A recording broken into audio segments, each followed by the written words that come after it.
But quite swiftly, I'd like to move on and introduce our next speaker, Zinga Venner from the World Bank. We're delighted to have her here today. She's flown, I think, well, certainly around the world, but hot-footed it from Berlin, I think, yesterday.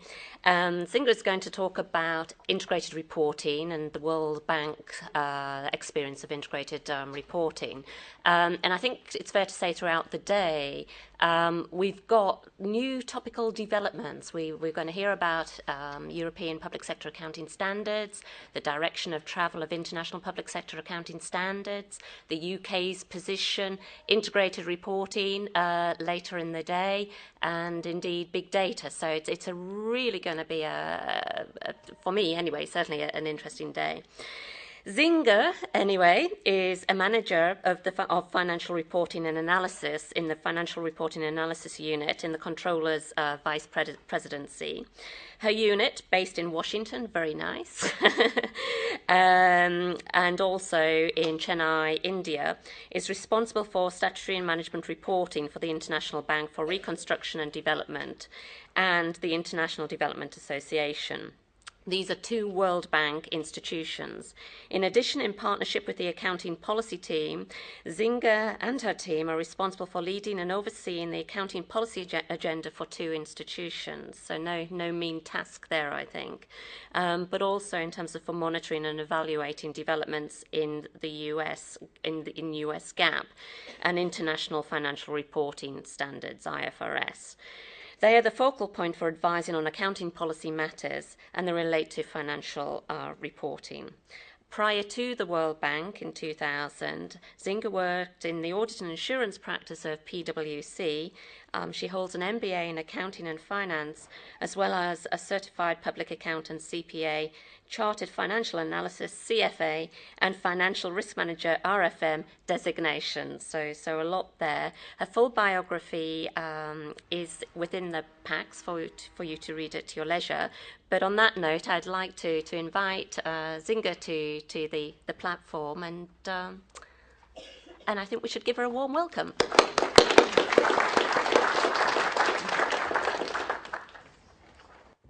Okay, thanks a lot, Julia, for the introduction. I'm very happy to be here. As you can tell, my background is the private sector, so I'm going to sort of have a little bit of a twist to sort of see, well, why should things be different from a financial reporting perspective when you compare the private sector and the public sector, especially given, after what Anthony was talking about, the public sector actually, issues quite a lot of debt, a lot more debt than the private sector. So let's take it from there. Do I need to, my slides? I don't, there we go. Okay, so when I look at financial reporting, I think things are very interesting at this point in time. There are quite a few developments, and integrated reporting being the big one. So what I'm going to be doing is really talking about the journey of corporate reporting. And try to mix in a little bit of parallels with the public sector. Look at financial reporting today. Then look at the contribution of financial reporting to the value of entities, really what is happening there. And then focus on integrated reporting and the bank's journey with respect to this initiative.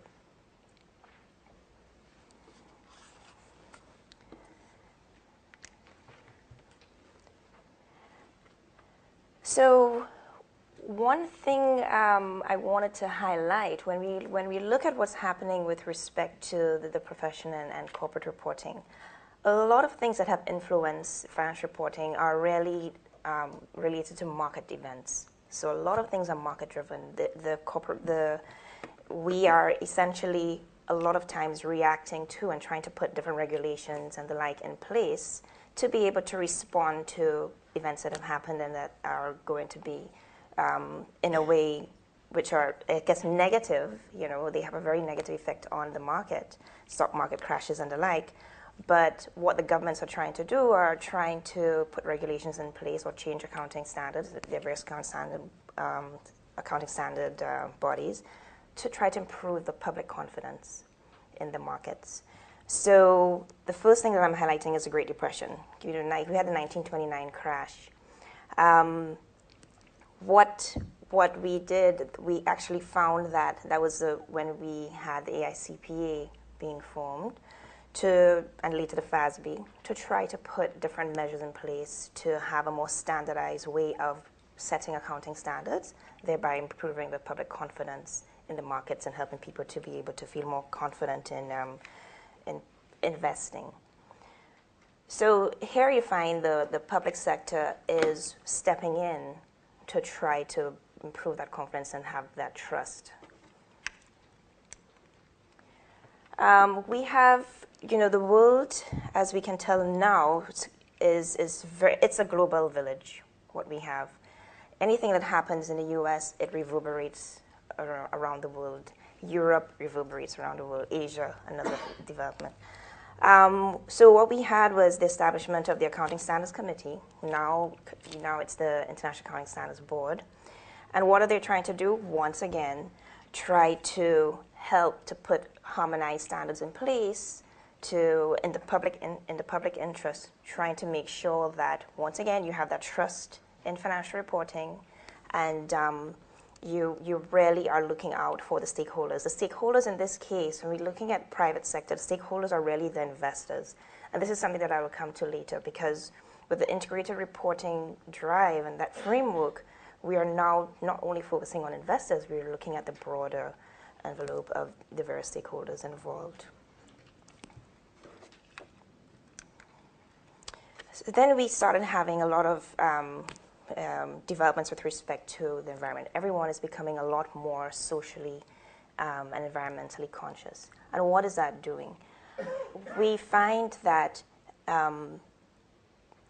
initially it was really in response to, so we had a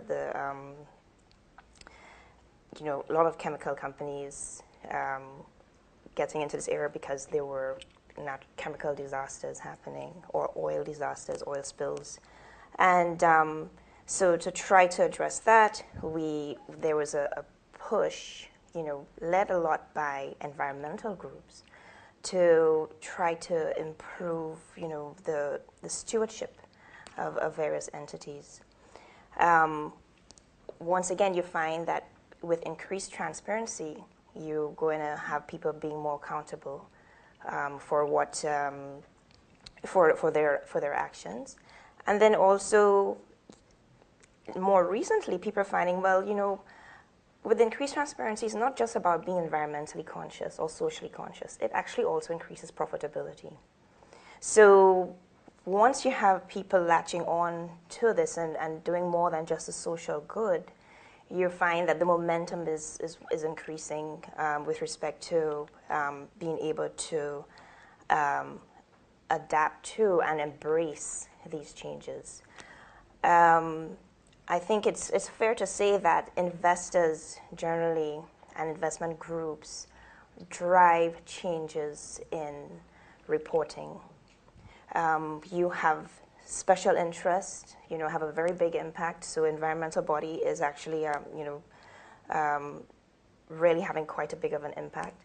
But more importantly, when you have companies having to respond to, because the information is so public now,